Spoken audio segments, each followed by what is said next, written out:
Alright, sorry, my laptop is acting weird again. So while we're waiting for it to boot up, everyone saw the Nobel Prize results? Yeah, exciting, right? It's a right moment to, learn about for science and.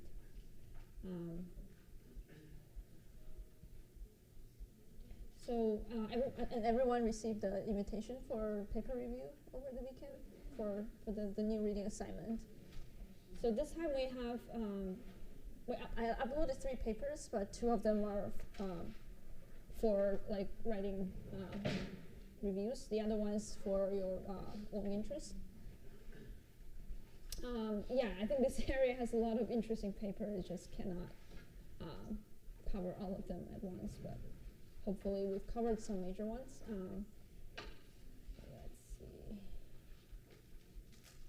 Let's see. Okay, and PSET 2 is going to be out today. So both PSET and the reading assignment are due October 23rd. So should be the same day. Again, the PSET is going to be scored using autograders. So definitely plan ahead. So this time we'll be actually using a small version of ESM2 model to do some like sequence generation and optimization tasks. So I have talked about most of the component in the past, but in the optimization part, I will also cover it in the next lecture in more details. So I definitely recommend doing it as early as possible in case you're again running into some weird issues with autograders. And this time, since you need to use the ESM package, it's also good to start early to make sure you can use the package without problem. Okay, this is really weird.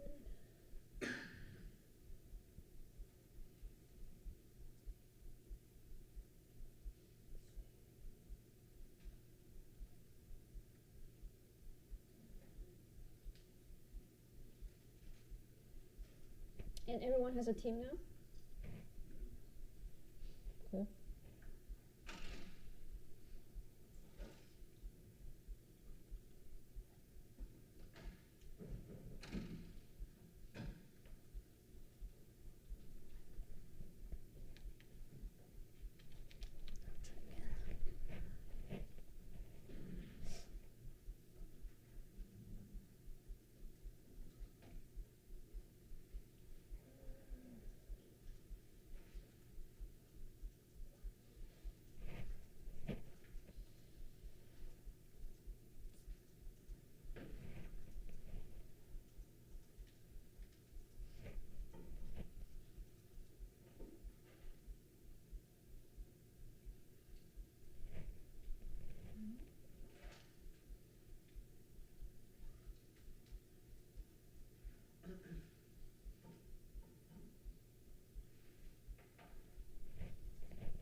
Okay, sorry, I need to reboot my laptop, it seems.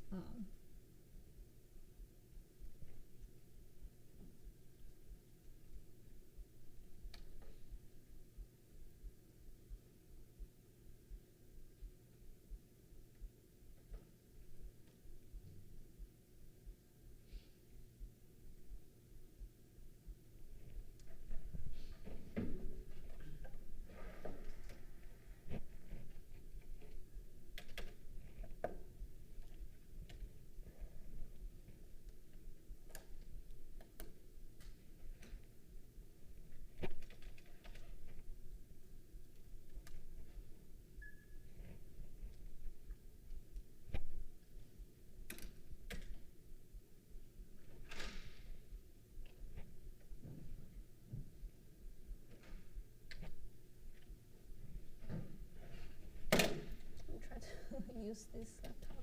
Let's see.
Sorry about the delay.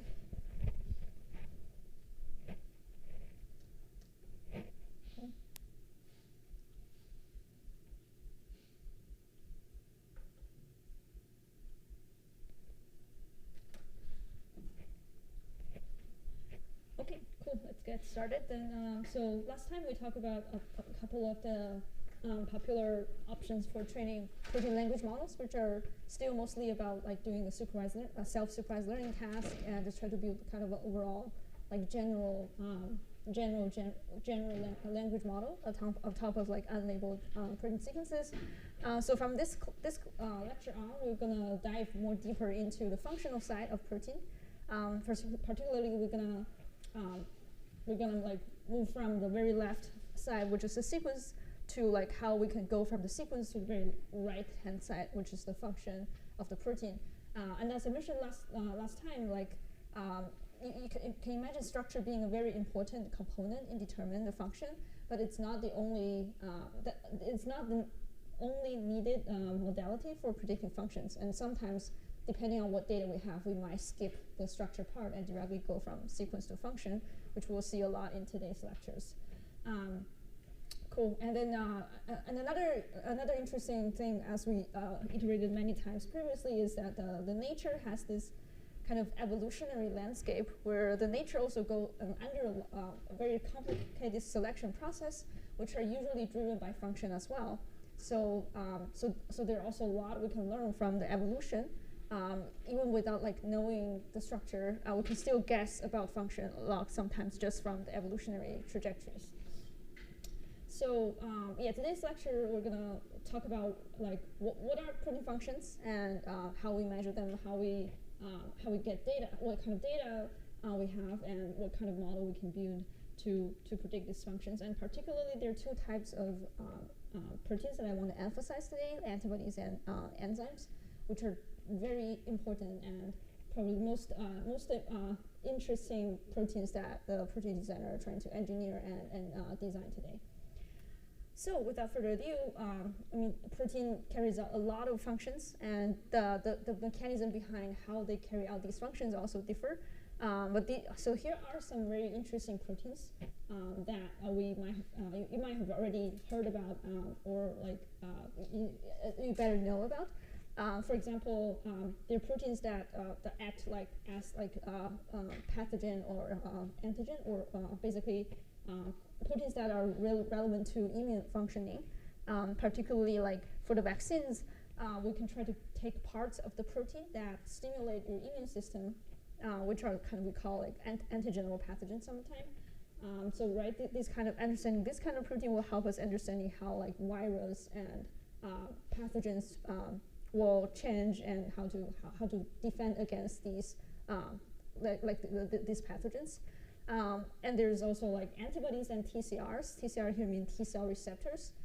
So these are the defending side of our immune system, where our body kind of make these highly diverse proteins with like antibodies and T cells that recognize the antigens and like and try to like recognize them and bind to them and try to eliminate them in different ways. So these are also very active, and more interestingly, they're very diverse, because to be able to adapt to different pathogens, it has to cover a wide range of specificities, and that's why it makes the problem challenging and interesting and important. Specifically for T cell receptors, the interactions involve three parties. So instead of just antibody and antigens in the T cell part, our T cell recognize pathogens through like recognizing these small peptides from the pathogen, which the peptides will be displayed on top of the cell surface through another important family of protein called MHC.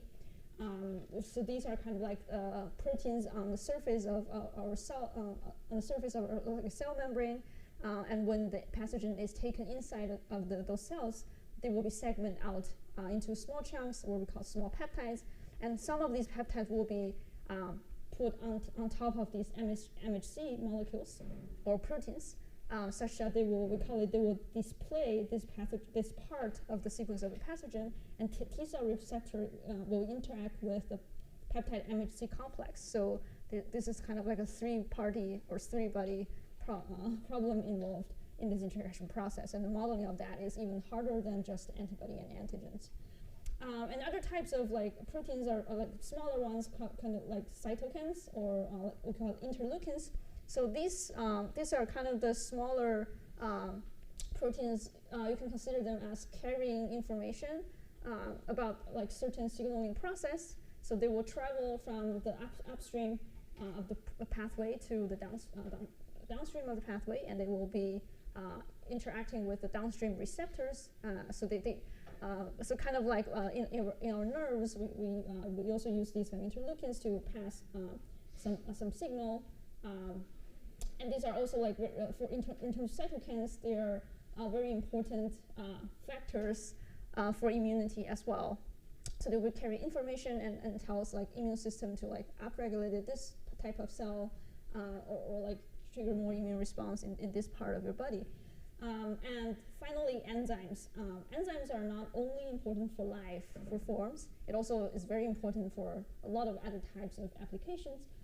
So basically, enzyme is a very big family of very complex proteins which catalyze a chemical reaction, where chemical reaction is mostly involving small molecule reactions. Of course, there are like probably hundreds of thousands of types of reactions, but what enzyme does is with a certain mechanism, it would make the reaction speed faster, and therefore it is very important in like regulating like what needs to be basically upregulating some cellular functions which are carried out by this complex chemical reaction in our body.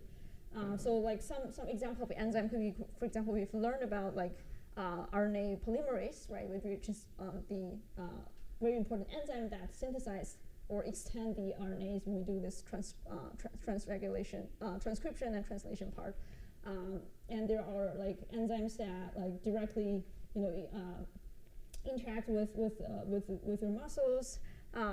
So yeah, in short, enzyme carries so many different functions. So like you can consider like a large percentage of the functional proteins are acting like enzyme in biology in life.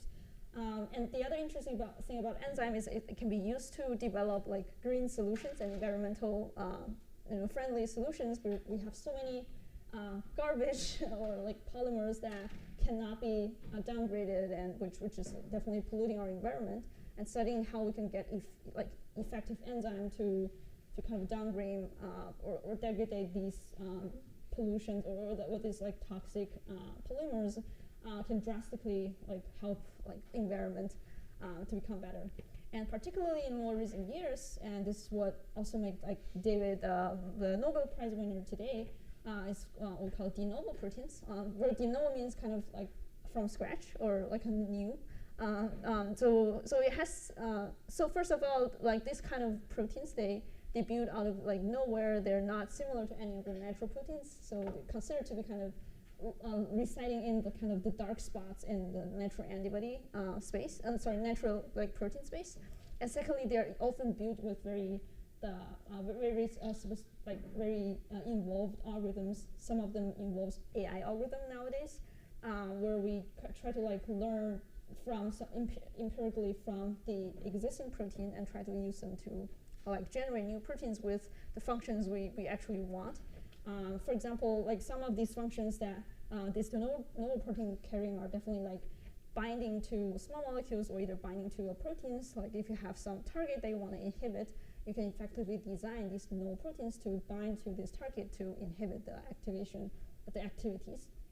And there are also like efforts in designing de novo proteins in like much larger scales, where you can design like also like polymer structures or 2D materials, where you, instead of considering a single like protein, you consider like having complex topology with these ensembles of proteins, and like or like protein oligomers with some symmetries, like they can form a cages, like a ball or like a ring, which are very interesting geometries that arise in sometimes in nature as well. And the more complex ones also like involving like designing membrane proteins, and also designing proteins that moves around, which is kind of it's still like a very far away goal, but will be very interesting. So like de novo design, or not just de novo design, but in general, protein engineering will enable a wide range of very important applications, from like understanding the like virus and making good like antibodies and help us to defend against disease, to actually cure some disease like cancers, where we know like certain types of target exist. And it can also be used to help like drug delivery, where the protein now becomes a vessel that delivers drug. And it also can be done for like biosensors, which are just more in general, like using them as sensors, or like enzyme, you can use them to help environmental development. So out of the different functions, I think in general there are like two major functions that we usually talk about. One, I think, I mean, I'm not sure if this is the best way of categorizing, but I categorize it in mainly these two ways. The first is called activity of a protein.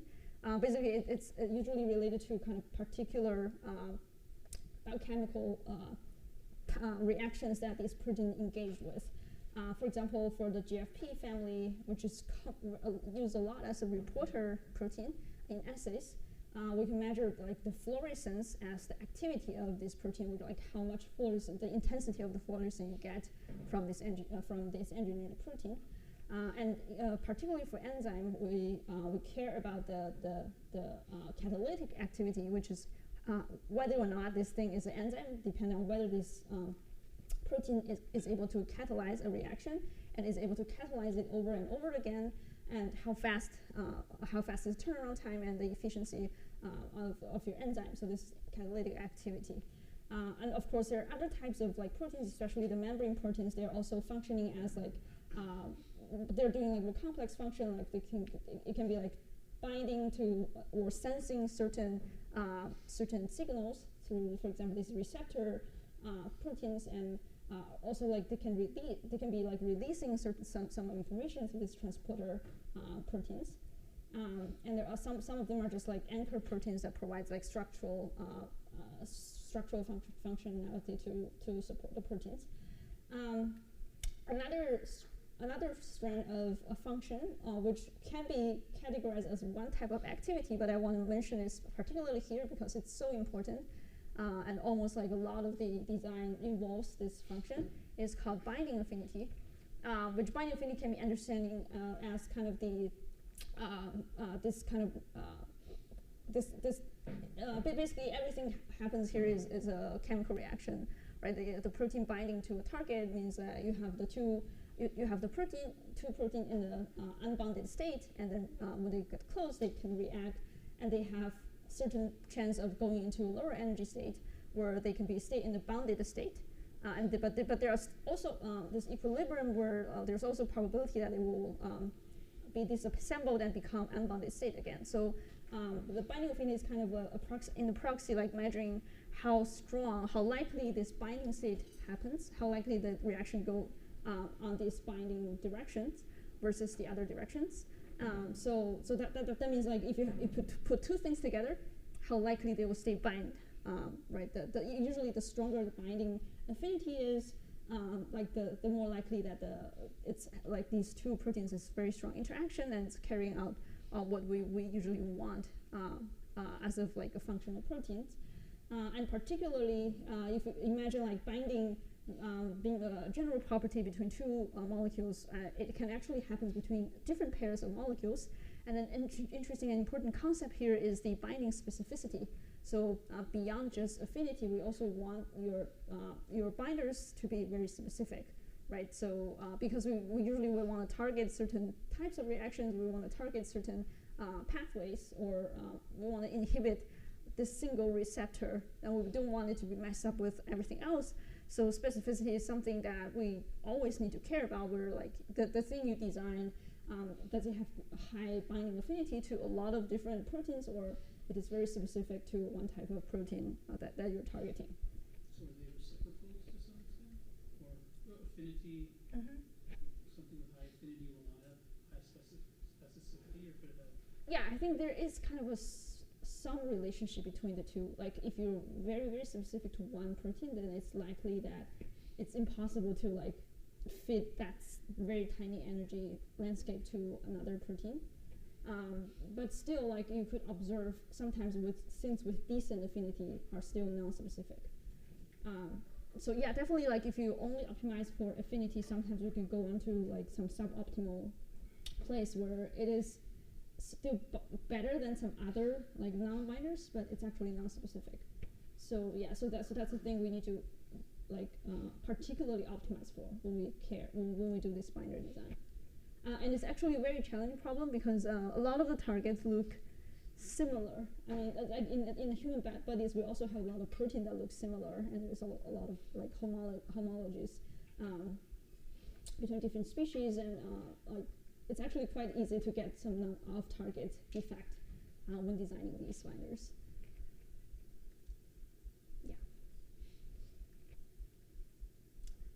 And then besides these functions, which kind of the function you can consider like as a protein interacting with something else, like although not always that case, like fluorescence is like not involving something else, but beyond these function or activities, we can also define other properties of proteins about the protein itself that are very important, which we also sometimes want to model and to predict and take those into consideration when we design proteins. One of such properties is called stability, sometimes called thermal stability or conformational stability, where remember like this protein folding process is again like a very stochastic process where the protein can undergoing a lot of different transformations. So therefore it actually has a limited number of possible conformation or state it can go through, but out of which only a few of them appear like more stable. And therefore we call it kind of there's an equilibrium of this folding process. And folding stability usually is related to like for these stable states of protein conformations, like how deep the energy well it is, or like how much the energy change from this unfolded state or misfolded states to a folded state, and it will remain in that energy well stably without easily going outside and become unfolded. So kind of this is important for like a lot of the enzyme for protein to be functional, because if it's not stable, then it's not in its most useful form, and therefore it's not able to like carry out the function it is designed for some time. So for example, in enzyme, we also sometimes discover like a correlation between the stability with their functionality. So sometimes if you just optimize for stability, you will also observe improved activity for the enzyme design. And also like this is something related to the thermodynamics. Like if the temperature goes up, then of course there are like a stronger motions of the atoms, and you try to like jumping around in this landscape, and it's easier to get outside of these deep energy wells. So it's also like a property depending on the temperature. So if we have something that has very high thermal stability, we could kind of boil the protein where the protein will stay functioning. And this is ideal in some cases, for example, for enzyme, because high temperature reaction can also happen in faster speed.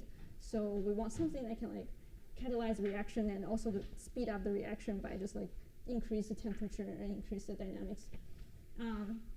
So predicting the thermal stability and just conformational stability is definitely one very important topic in protein function prediction as well.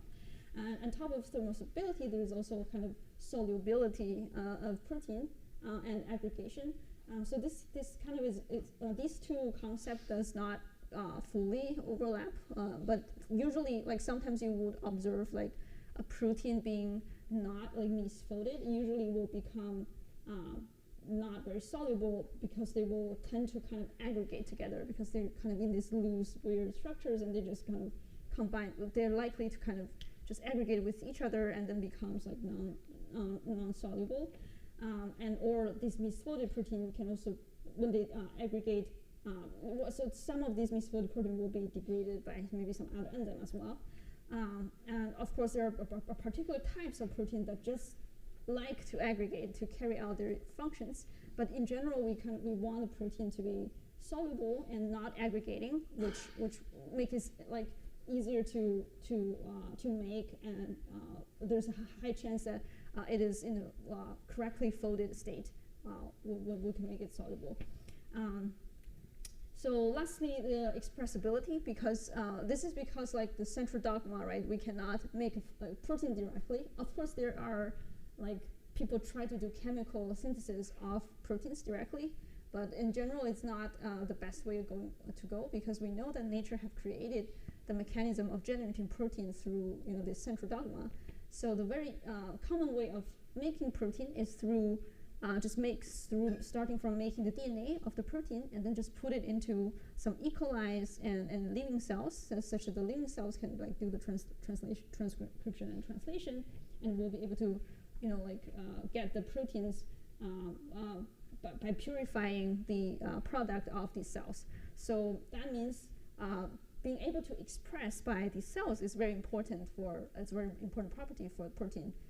And we would like to have a higher yield and have a very pure yield from when we use E. coli to synthesize proteins. So that therefore expressibility is kind of like a concept that related to like how likely or how successful usually when you try to synthesize a protein. Cool. Any questions so far? So the general process when they do de novo, they're trying to find a new protein. If they do machine learning to find that ESN or these things, then do they end up having to check once they say, oh, we think it's stable, we think it meets certain functioning, then they end up doing wet lab tests. Yes. And then if it's successful, it goes into the protein bank, protein data bank, or whatever. Or I think protein data bank has different way of being included. But yeah, I think one way is definitely like you express the protein, and I think protein data bank is more about knowing the structure of the protein. So besides just being able to make it and test the function, you should also need to measure the 3D atomic structure of the protein. Usually you need to like crystallize the protein and solve it with like X-ray, or you can freeze the protein and solve it with cryo-EM. But in general, like PDB is about a database of protein structures. And I think there are other like database like UniProt that we're going to talk about, which has this kind of data entry and we call annotation of protein, where you could put these function annotations into the database. So sometimes they call it like Go annotations, or they're all particular annotation specific for enzyme as well. Yeah, I guess what I was wondering is where does it get sort of signed off that, hey, this thing was tested, it's usable, so if anyone wants to use that protein, they can use it? Do they have a catalog? That's an interesting question. I think, I mean, in terms of usable, I mean, if it is a nature protein, it's a natural protein, right? You just discover it from like the screening the genome, and if you found it, you study it, you can just like publish it in the paper, right? And the data you can enter it into these databases like UniProt and UniRef. And in terms of like de novo protein design proteins, there is sometimes maybe like commercial interest involved. So sometimes it not necessarily be in some databases, or like you can go directly like patent the drug as well in some sense. So yeah, I think there are definitely a lot of hidden data that are not available to general public, especially in the pharmaceutical companies. Yeah. Cool. Oh, and then I think there are some recent effort that try to curate data sets for design protein as well. So there might be some paper about like some people kind of manually curate design protein from literatures and come up with like open data sets that people can use. Yeah, so this is just to kind of tell about, again, like the general process of making a protein from E. coli, where we start from like analyze the sequence and decide what sequence we want to transform, and we put them into the E. coli usually, or bacteria, and then we culture the cells, and then we take kind of the soluble fraction of these proteins out. So that's why kind of solubility is also like important when we try to like make these proteins. And then like for the insoluble ones, so sometimes people spend a lot of effort try to like refill them and put them back into a like correctly folded form, so we have like enough yield at the end. So a lot of these stabilities, solubility, expressibility, like these are usually related to just like in general, like non-specific to any type of proteins, but in general, like how likely the protein will be there and start to function.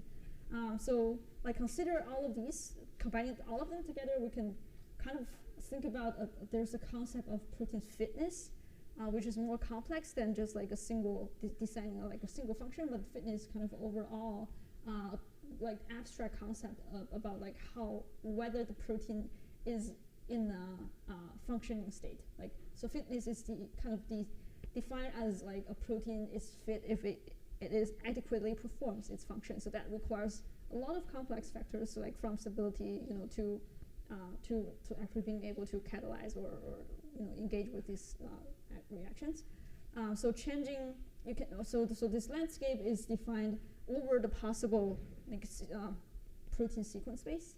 I say it's sequence space because sequence is kind of like uniquely determine the protein, but you can also imagine there's like an energy landscape about structures as well, but it's usually easier to search on the sequence space. And this landscape is kind of overall like impacted by a different like environmental selection powers, and like it can be relevant to any of the factors that we talked about previously. So how we can predict the fitness of a protein is kind of the one like the key problems that we try to solve with machine learning, and especially protein language models in the past. And then being able to like correctly predict this landscape for especially the important functional proteins will unlock a series of important applications, right? So first of all, we will be able to understand the function of like human proteins, and we will understand some of the cause of the disease.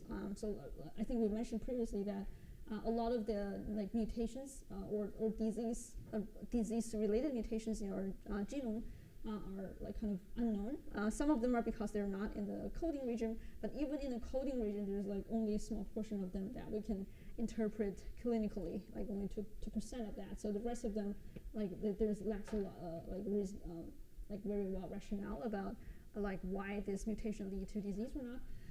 And on the other hand, we can also use that to inversely predict our enemies, like with a virus. We can try to predict like their mutational landscape, and therefore we can kind of defend ahead of time. Of course, this is still kind of a dream right now, but we do find like being able to predict protein fitness is kind of some sort of relationship with like predicting the future of like mutation landscape, which can be interesting. Like especially after the COVID, we kind of know like how important like it is to defend against these like mutations.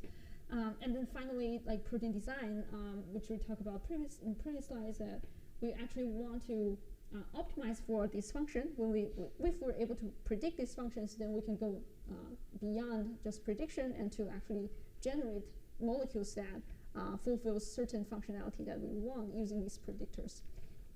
All right, so what kind of data we're dealing with? So we kind of talked about it previously about how many data we have. So again, sequence is always is much larger than structures, which enables us to kind of learn from sequence and build the pre-trained language models. And there's also like a new data modality added here, which I call it functional data or functional labels, which is carried out by wet lab scientists who are able to test from a small portion to like a very high throughput portion of some protein sequences in wet lab. And there are not a lot of those assays, I would say, like that are openly available, but there people are actively generating assays nowadays, and we observe that throughput of the assay increase, the type of reaction they were able to measure also is drastically changing. So I believe this number will go from 10 to the third to much higher in the foreseeable future. So we'll have like more of these data that we can use as a feedback to kind of like improve our algorithms as well.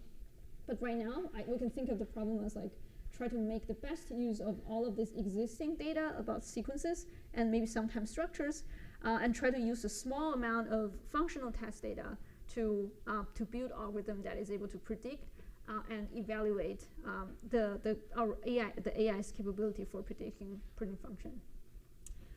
In terms of the assays, there are like also a wide spectrum of assay where you will see some of these words in papers where like in vivo means it's in a like living organism or actually in a living in a living body like animals or human being, and you could also go from like entire like living body to a living organism, which is kind of, or like models of organisms, which are kind of getting closer to the clinical side, versus there's also in vitro assay. In vitro here means like in lab or in tube. So instead of dealing with like larger organism or like animals, we just break it down into like one small cells or even like one small molecules, and we deal with like molecule level tests. So the further we go to the right hand side, the kind of you can imagine throughput can go up because like the ease of managing the system, and particularly for the in vitro assays, there are also like very commonly used assays. For example, ELISA assay is commonly used for detecting like whether there's protein exists or not, or like also sometimes like detecting the binding affinity of a protein. And you can do a multiplex version of ELISA where you can drastically testing multiple pairs of targets and proteins. And there's a specifically designed enzyme assay, which we try to measure the catalytic efficiency of enzymes by measuring maybe the density of part of the reactant or product. And finally, there's this cell-based assay, or sometimes they can develop like a cell-free version of that. But the good thing about this type of assay is they're able to come up with much higher high throughput assays, which is usually operating. I mean, for the left, like 4 options, usually they're on a scale of like tens to hundreds. Beyond like hundreds, it would be maybe too labor intensive. But for the cell-based assays, you can easily go up to like 10 to the 9th to 10 to the 6th to 10 to the 9th. So there's also like a different spectrum of like things, a scale we can test. And out of which there are particularly interesting two types of data that we can get, which is one is called deep mutational scanning, which is done through can be done with like a lower throughput assays. And by the way, like the lower throughput is usually like you're getting closer to what you actually want to measure, and you also have like better sensitivity and precision and accuracy. But like with the high throughput, you get mostly like proxies and usually like recounts, which you need to convert them into the function you like. So deep mutational scanning is one type of data that we see a lot in like protein fitness predictions. This is basically by creating random mutations to a wild type sequence, where the wild type or WT means like what's in the nature, what we know that is good as a starting point. So if you look at so the x-axis is different residues and y-axis is different candidate amino acid type that you mutate into, and we can test every single possible mutations or maybe multiple mutations. If it's a deep, super deep mutation scan, you can go up to like 5 or 6 combinations of mutations. But going any further would be very difficult, not just because making those mutations is hard, but also like testing things at like combinatorially to the like 20 to the 5th space is already very big. But these data provide us with like a pretty good local landscape of the fitness of a protein. And it's usually sometimes already like a lot of information. As you can see, that even making a single mutation can drastically change the functions. And it can tell us about like sometimes about structures, like which part of it is actually the active site, or the which part of the protein is actually engaging with the reactions. So is the deep mutational scanning performed like in vitro, or is it can it also be sort of simulated with the tools we have right now? So yeah, I think a good question. I think what I mean by DMS is usually in vitro, or maybe sometimes in vivo. Like I'm not sure like if people can do that, but I think mostly in vitro, and they're real data, real experimental outcome. So what you're saying is we call something in silico mutagenesis, which will produce similar plot, but using a prediction of AI models. Mm-hmm. So you said you can't do so many combinations, but I mean this heat map here has like all of it's. Yeah. So this is just a single mutation. Okay. Yeah. So they're just changing basically from wild type to. Yeah, like every single position changes to one of the other 20 amino acid. Okay. And this is already like L times 20 possibilities, or L times 90. So like the more we include, it's kind of exponentially growing. Yeah, but you're saying you can't have like multiple bases and then combinatorially.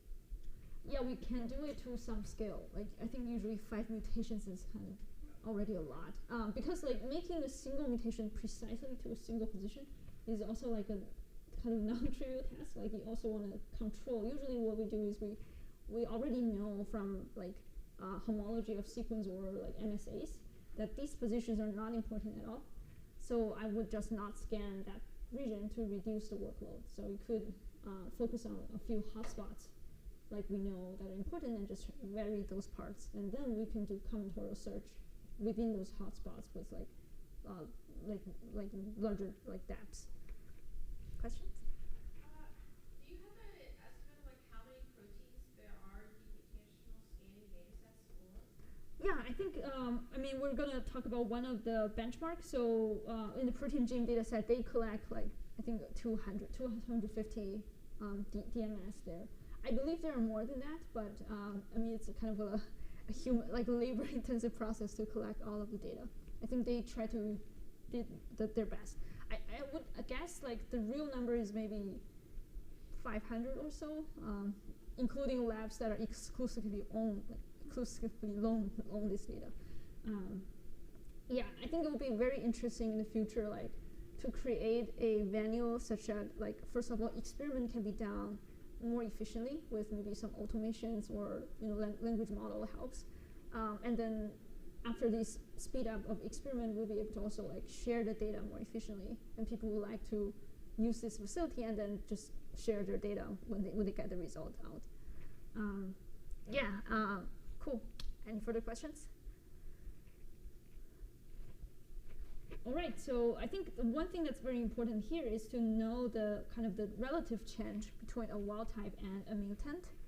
So you will see these things a lot in our like fitness prediction tasks, where one of the goals is to predict like the probability of having that mutant versus the probability of having a wild type. Or the p can be replaced by a function, like if it's a function of the predicted activity, then you can also compare the ratio between predicted activity. So this will also appear in our p set 2, where we will one of the some of the p sets, some part of p set will be asked to kind of do this kind of computation as well. Another type of assay. What kind of model we can use to analyze DMS? Because if we only do the mutation like base 20, right? Mm-hmm. Single mutant, Mm-hmm.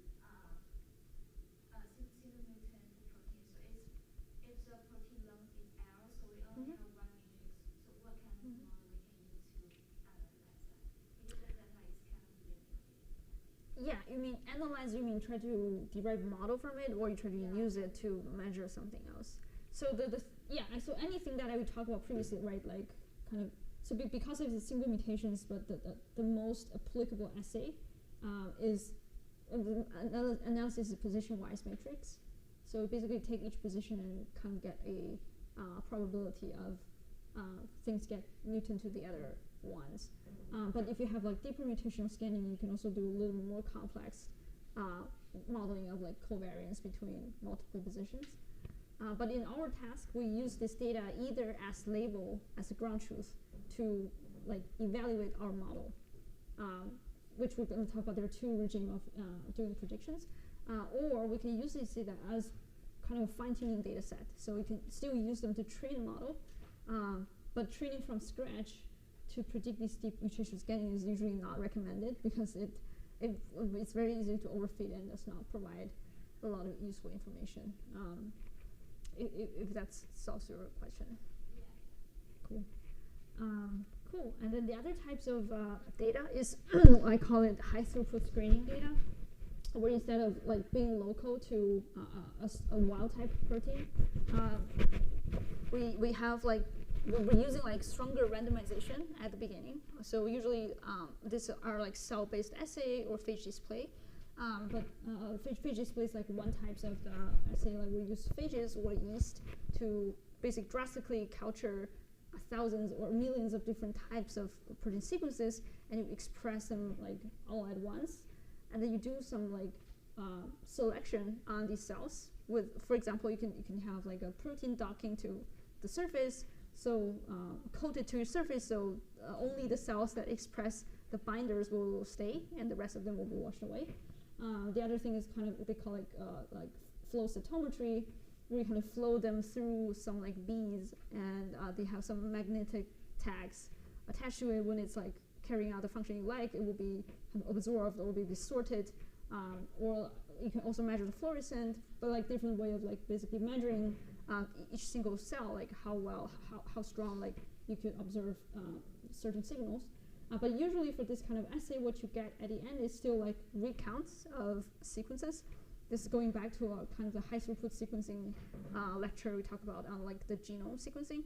So fundamentally, we're still doing like a frequency analysis on the sequence reads of the proteins, of the cells, because we cannot like take a cell out and say this is protein 1, right? You don't know that. You have to sequence its genome to know that this is a protein that this is a protein that this cell is expressing. So at the end, it all boils down to recounts, and then how we can make like the so this is one type of data. Like you can have different sequence and the recounts, right? And you can try to come up with functions of these recounts to approximate certain like function readout. Anyway, like considering like those type of data available, we can also now like also look into different type of models of predicting protein fitness. So in general, I think this is taken a very interesting paper about like machine learning for protein design, but I think it categorized models into 3 types, where I believe the left 2 types are not like limited to like within them, so they can be used jointly sometimes, right? So the left-hand side are like sequence-based models where we don't explicitly use any of the structure information and just use a sequence, which already perform pretty well because of the like large existence of large chunk of data. On the right-hand side are a structure-based model where you know ahead of time some level of structure information, or you are able to predict the structure information, and then you use the structure as like graphs. Then we can predict a function on top of that, which we'll talk about it from like module 3 and module 4. So let's focus on the left-hand side. So sequence-based models, I think they categorize as sequence-only models, or we can see like basically what we talked about in the last lecture, the pre-trained protein language models, which only train over corpus of protein sequences. And there are discriminative models where we could consider it as a supervised learning model where you explicitly predict the function given the labeled data sets. So we're learning a mapping from sequence to the function directly. Both of these can be made as a kind of a generative format where instead of having one particular prediction, you have a distribution of prediction, or given a function, you can generate like a distribution of sequence in the other directions.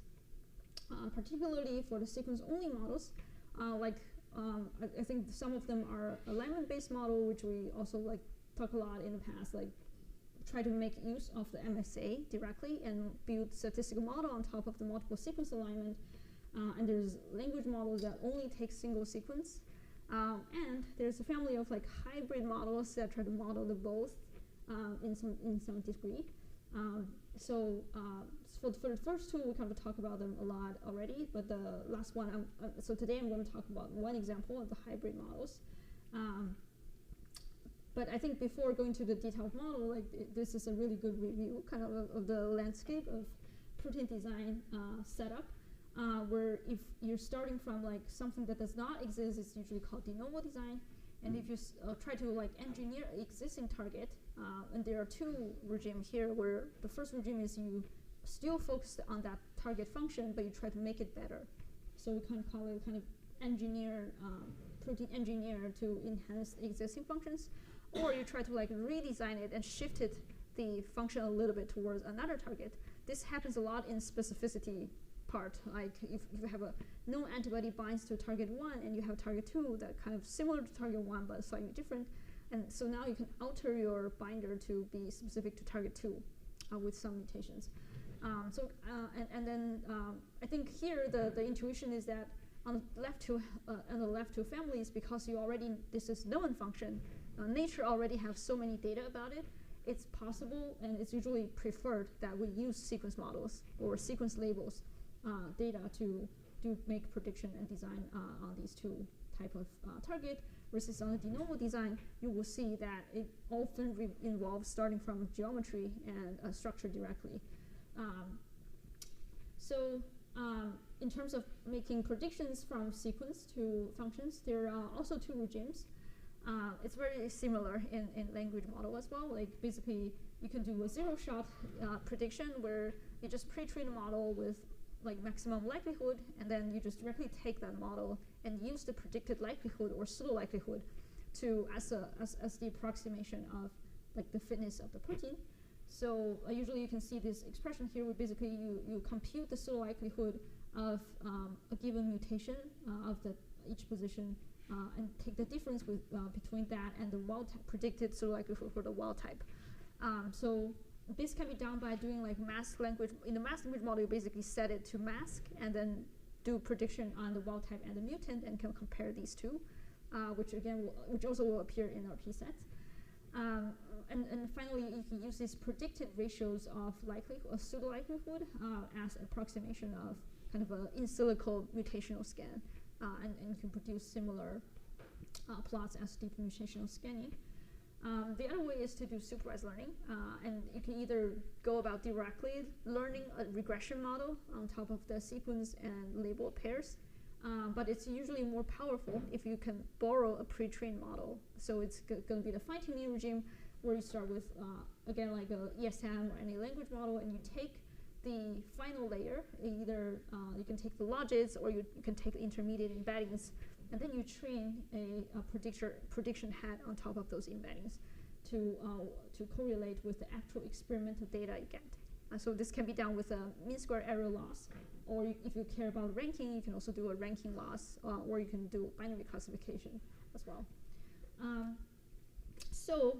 To be able to train these models and evaluate these models, we need data sets, right? And there's a good question about like how much data we have. So the protein gene is a recent benchmark. It came out, I think, about 2 years ago, maybe 2.5 already, a Newark dataset track. Basically, they try to curate a lot of mutational data, including 250 deep mutational scanning and 3,000 clinical data set of like human disease variants. So and it can include different types of mutations, right? So sometimes you just have like alternation of amino acid type, but there can also be insertion and deletions, which are like also harder to model. And again, like the two training regimes, they were shot versus supervised, and they have included a lot of baselines. Some of them we already talked about, and some of them like definitely like feel free to check them out if you're interested. Like we definitely have a big you know, like landscape of pre-trained models in this area already.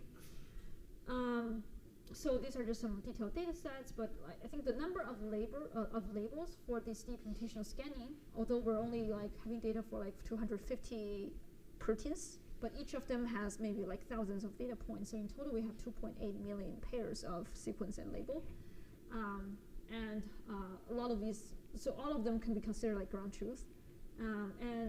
So in total, we can consider like there are like 2.8 million data in this data set. And essentially what we care about is like how well we can predict the mutational effect from these data sets. Again, this is kind of local to a protein, but if you look at like a global prediction task where you basically predict across different families of proteins, you know, the precision you get like out of the model is sometimes not really good, because like these two proteins are so much different, and it's like maybe nonsense to predict like which of them have better functions. So for this benchmark, it cares more about local variance, and what we measure is basically some common metrics that we measure for regression tasks, such as the correlation between predicted fitness and actual fitness, and like AUROCs and MCCs. But if you want to like do a sorting of your candidates, like in a lot of these like protein design, you actually care about the rankings. You can also measure ranking related metrics like NDCG and recall at K. So they did a very comprehensive benchmark of a lot of these existing methods. And of course, their own methods called transceptive is the best, which we're going to talk about next. But I mean, I will take it with a little bit with a grain of salt about these results, because you know, like, I mean, people kind of, you know, the like deep learning algorithm can be very sensitive to all kinds of stuff. So like the benchmarking gives us some information, but like one apparent miss here is it does not include ESM2, right?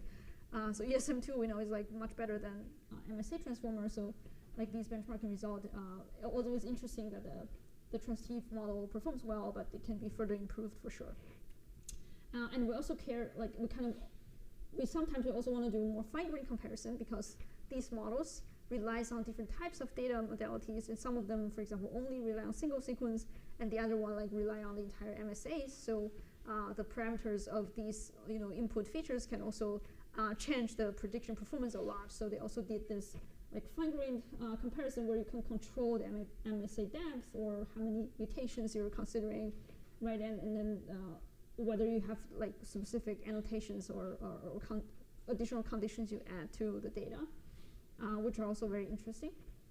So I vividly recall the conclusion from this paper is like single sequence prediction models are not as good as MSA-based models, and fine-tuning does not improve the result a lot. And all of the model kind of fails when you go like too far away from the wild type. That's kind of the conclusion from this paper. But of course, like if you use your critical thinking, you could maybe also know like maybe you can maybe take this result differently. Okay, so as I promised, I will like talk a little bit more about these hybrid models, which we didn't cover a lot in the past. But before that, again, like I would like to mention this POTS model, which characterize like pairwise interactions and single site energies and we showed that kind of building learning from the entire assemble or alignment of aligned sequences from the same family gives us a strong signal about contact. So there was a thought from this group of people, like whether we can go beyond POTS models, and we talked about MSA transformer last time. So. Sorry to interrupt, but if you go back one slide. Yeah. So how do we infer this interaction matrix J? So are we predicting couplings? Yes. Yeah. With this energy function. So kind of But I thought we're predicting like which cluster number it's going in, essentially. Cluster here, I mean clustering the sequence space? Yeah, like it's base, right? So I guess I'm a little confused how if I were to like write down this model and solve it, what I would put in for J. J, yeah, I think I and J's are all like they're all indexed in the sequence. Capital J in the energy. This J? The capital J. Oh, J. The coupling. Yeah, yeah. This is learned from the data. Okay. Yeah, with like maximum likelihood, some kind of Bayesian inference methods. Different types of Bayesian inference methods can be used here, but overall, like fitting the data first, and then you will get a coupling. Okay, so this is the thoughts where like whether or not we could actually learn a model that is able to capture maybe higher order interactions from MSAs, and the model, once it's learned, it can be used to predict these couplings from different MSAs. If you give it a new MSA, it will be computed right away with the model itself. So in short, I wouldn't go into too much detail because it's kind of really a lot of very tiny details of this model that like are kind of, I don't know, like maybe over-engineered, but in general, it's like trying to train a variational autoencoder over the MSAs, where they want like using a latent space Z to represent the distribution of an MSA. So that's a high-level kind of idea. So when you give it a different query sequence, the model will kind of generate the distribution or MSA distribution for this query sequence, because it sees a lot of the MSAs in the data, and it kind of try to, like give you a distribution of the sequence given a single sequence S. They try to give you a distribution which effectively act as kind of a high order distribution predicted over like different MSAs. So this model is kind of able to outperform EV coupling, which is kind of a POTS model in terms of these mutational data prediction tasks. Yeah, but I think they're still like not the state of the art yet. So there's also like these kind of zero-shot fitness with just a pre-trained language model like ESM. Like we explained previously, you can compare the fitness with the mass language model prediction of the tokens. And there are also some downside of these pre-trained models. Apparently, like they're not actively using MSAs, and they may not be able to predict like super complex insertion deletion types of mutations, whereas the MSA can kind of be aware of gaps, so we can kind of model insertion deletions a little bit. And they claim that it's usually perform worse than MSA-based models, but who knows? Like I think ESM2 is probably better than some of these MSA models. So what they came up to is basically try to combine the both of family-specific models and family-agnostic model, and they proposed this method called transceptive. So basically, in the how to say like language model part, they did train also a transformer over the sequence, which just do like kind of next token prediction or master language model prediction. The only change they make here is instead of only doing like attentions over a single amino acid tokens, they also do every 3 mers and every 5 mers and every 7 mers. So they kind of apply small convolutional filters on top of the 3 mer, 5 mer, and 7 mers, and then do attention across these k mers, in addition to just the 1 mer sequences. And then the interesting thing they add is like during the inference time, besides just doing the language model decoding, which you will get basically a conditional probability of next token given the previous context, they also do inference time retrieval, which they basically search the database again and come up with some MSA for the sequence that they are measuring. And they try to compute very simple statistics, which is basically just the column-wise probability, and they try to like average, do a weighted combination of the two. So when you try to make mutation at a particular position, you're kind of also aware of what the evolution tells you in the database already. And they found that this approach increased their performance a lot compared to something without retrieval. It can drastically increase their capability of predicting things with like low MSA depths. However, when the MSA depths increased, like these kind of Eve model or EV coupling models still achieve pretty good performance. So yeah, I think again it's kind of a little bit case by case, like depending on what landscape you're studying and how many MSA you have, like these two models can be used differently. And they show that it's quite robust to depths of the MSAs, and it's claimed that it's outperforming the MSA transformer by a lot. I think because of this combination of like language models and Eve. All right, so I think we have 10 minutes left, so I may not go through all the details, but I think I really want to like to introduce two types of proteins, and hopefully maybe go through a machine learning method for one of them. So antibodies are like the most diverse protein in our human body, which can have like, I think the complexity of 10 to the 7th or 8th.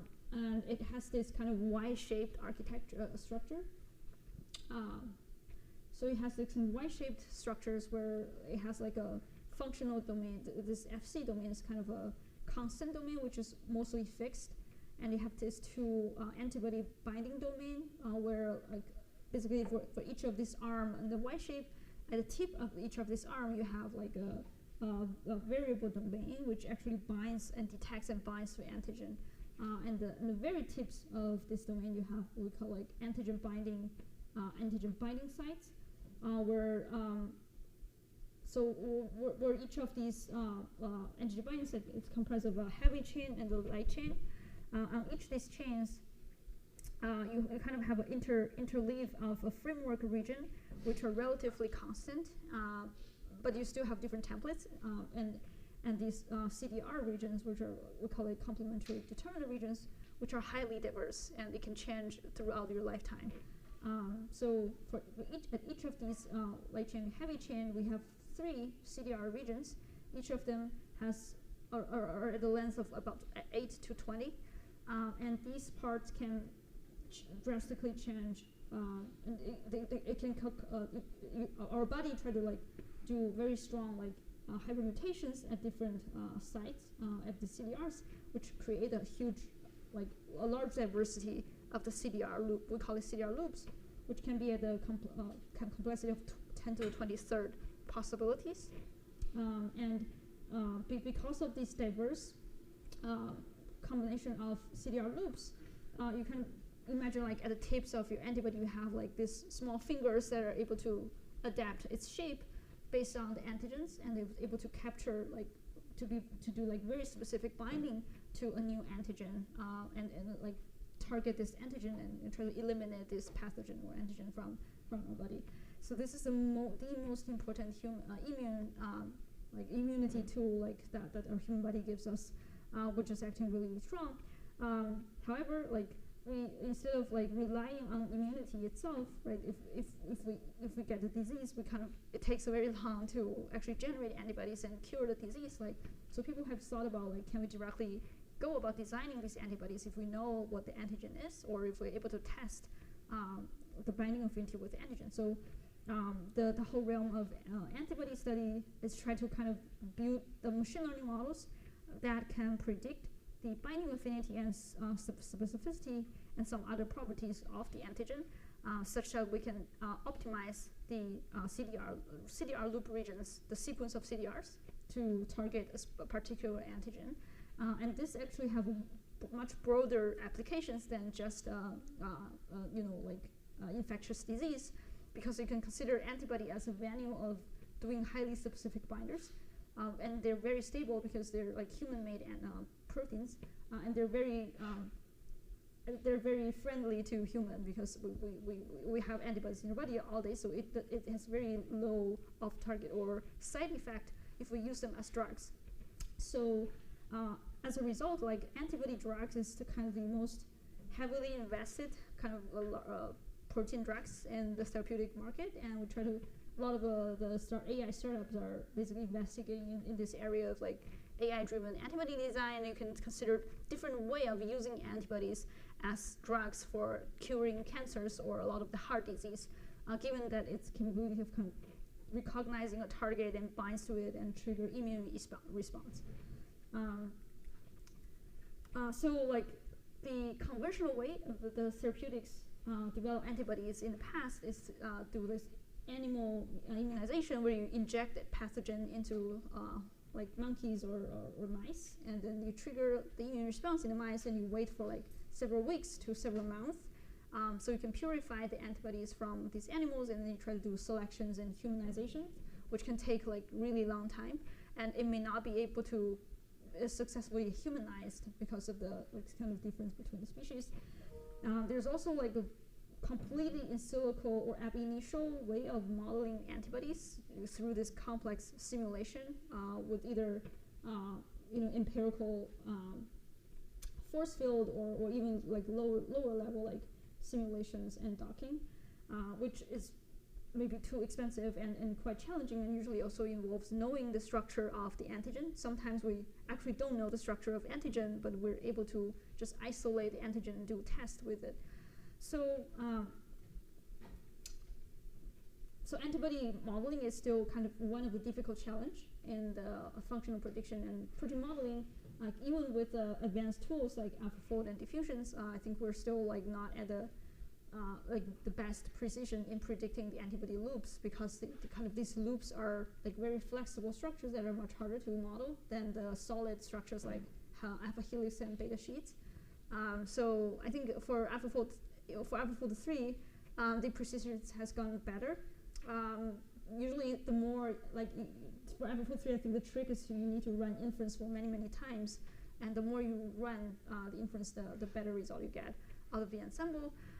But it's still like there are a lot of anecdotes of like AlphaFold 3 not being able to predict very specific binding, because they kind of tend to give you a lot of false positive docking results for like loops and antibodies and TCRs.